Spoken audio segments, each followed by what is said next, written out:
Pemirsa, terima kasih Anda masih bersama kami.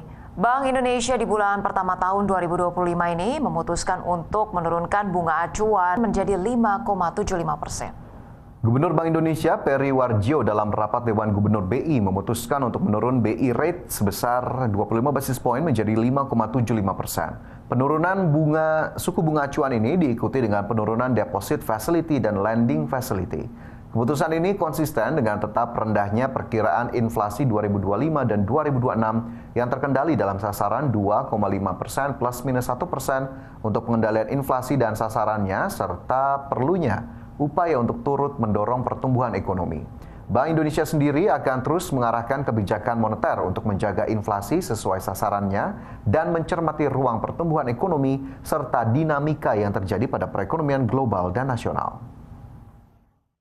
Rapat Dewan Gubernur Bank Indonesia pada tanggal 14 dan 15 Januari 2025 memutuskan untuk menurunkan BI rate sebesar 25 basis point menjadi 5,75%, suku bunga deposit facility turun 25 basis point menjadi 5% dan suku bunga lending facility juga turun 25 basis point menjadi sebesar 6,5%.